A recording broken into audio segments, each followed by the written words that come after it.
Welcome back to The Person Everyone Needs. I'm your host, Webb Hoggard. Today on the podcast, I have just a concern of my heart. I hope to be an encouragement to you always, but today I have something kind of wrestling with today as I consider how we all pursue our dreams and get where we want to be. I'm currently working on my master's degree. My hope is eventually later on in my future, like my dream is that I can be a professor of some sort on the university level perhaps, where I help other people training for the ministry get ready for the ministry.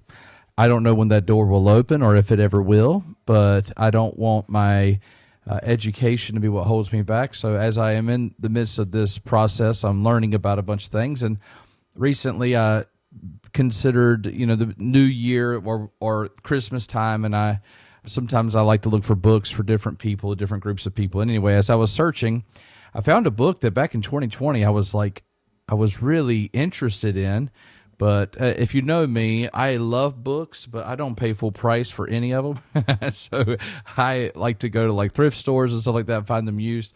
So anytime I find a really good book that I know the content is pretty good, like some of the greatest teachers we have, and I can find it for cheap, man, I get really excited about it. So I saw this book, and I didn't do the most honorable thing. I looked at it online, and I looked through the table of contents to kind of get the big idea, and then I was comforted or encouraged by it, so I thought it was pretty good. But I didn't buy the book because it was full price, and I was waiting for it to come off its price. So as I was looking at Christian Bookstore the other day, I noticed it was on sale, and it was only for 50 cents a copy. So I was excited. I got me a copy of it because I was excited about this book that was on sale. And then after I ordered it, I started thinking about it. I was like, why in the world would this book, who's only, about 4 years old, 5 years old, why would this book be so underpriced? And I just immediately had this idea.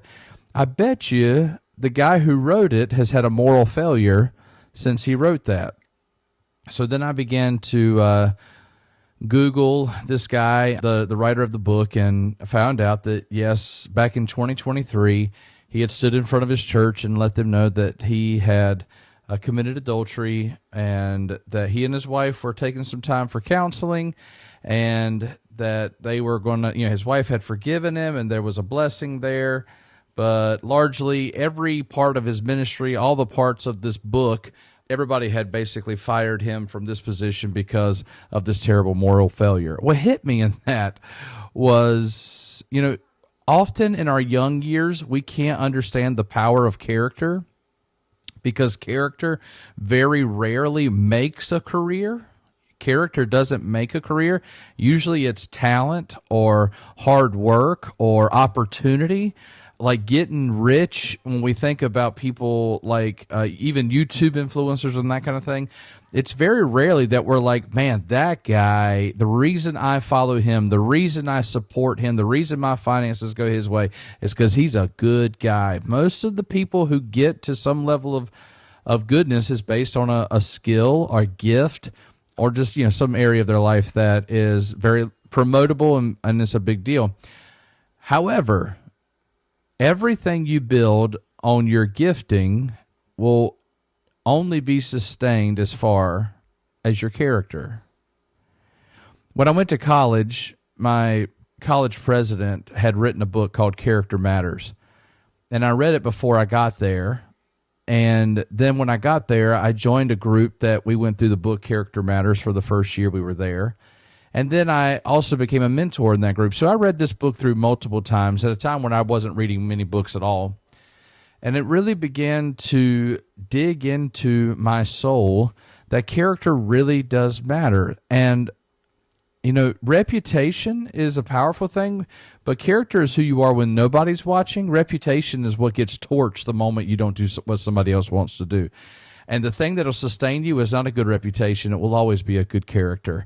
Who are you on the inside? Do you have the traits of Jesus? Are you living life the way that he has said in it? Now, being a moral person doesn't make you a saved person. Only Jesus can save us. Our souls are not saved by our good works. However, the work of our life is backed up, built up, and blessed by the level of character that we have. So no matter what it is that you're building, you can have the most beautiful family, you can have the most beautiful home, you can have the career of your choice, the desire of what you're wanting to do. You can have all those things exactly working in the direction that you want them to be. And you can lose it all in a moment because your character can't sustain what your giftings have built up.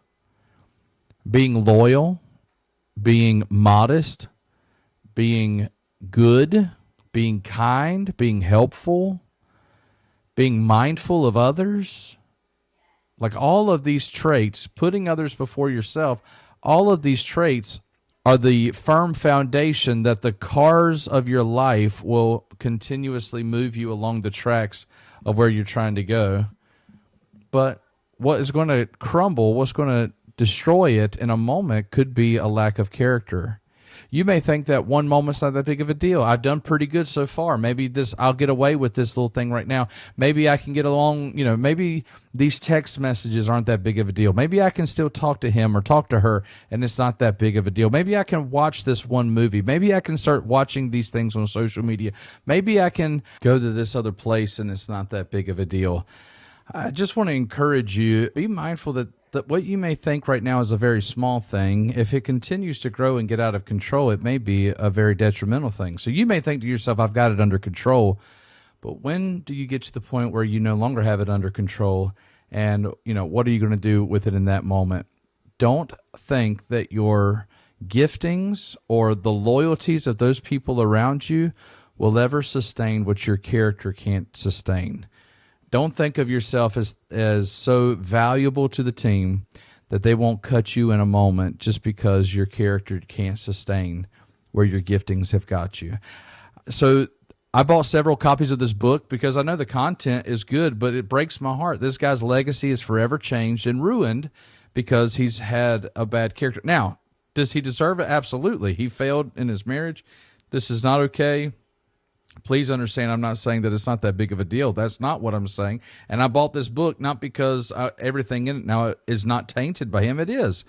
But there are ministers right now that their entire ministries are being wrapped up and destroyed because of a few moments of stupidity or a small season of stupidity or even a season of stupidity when their brains aren't even fully developed. I mean, it's early on in their life. And so the area of your life, the time of your life that you feel like character matters the least can come and affect you in a major and sad and difficult season, very well late in your life. And so that's why character matters. It doesn't matter. You may say to yourself, I'm an asset. I'm too big of a deal. They couldn't do this without me. But you will recognize how fast they will do it without you. And you know what the biggest thing, I'm sitting here acting like the biggest issue is your job. Do you know just a moment of stupidity can make you lose and ruin the family that you have? Things can be altered forever. And you say to yourself, well, it ain't just a moment. Yeah, exactly. So if you begin to think to yourself, I can handle it, and you inch your way closer to the place where you're going to have difficulty, you may find yourself too far to come back from it. You may find people who are not willing to forgive you as quickly as you think you can get away with it. And so you have to be mindful that your character is what's going to sustain what your giftings are helping you to get to. Everybody wants you to be that kind of person. So I'm going to mention a few characteristics that I think you need to be mindful of. I think you need to be someone who is modest. Not everything that you have needs to be seen. Not everything that you own needs to be flaunted. Not everything that has happened to you needs to be posted. I think good people are frugal. They take care of what they have. They take care of the finances that come into their hands. They're careful with the way things are taken. They're loyal. The people that have invested time in you and been with you and through thick and thin, they find a way to always make sure they're loyal, especially when they're not in the room. Character is about who you are when that other person isn't in the room with you. And so where's your loyalty lie? I think having a sense of humor is a good idea. That's a part of becoming humble, by the way. Humility is a huge factor in becoming a person that everyone needs. I think another trait that is very helpful is in every season to become patient. Patience is the marker by which all the other benefits and blessings of your life can come through. But when we expedite everything, we not only damage the things that eventually come our way, but we actually never learn to grow up and mature. Patience is a part of that. I know this to be the case. People who focus more on their character than their resume are people that everyone needs.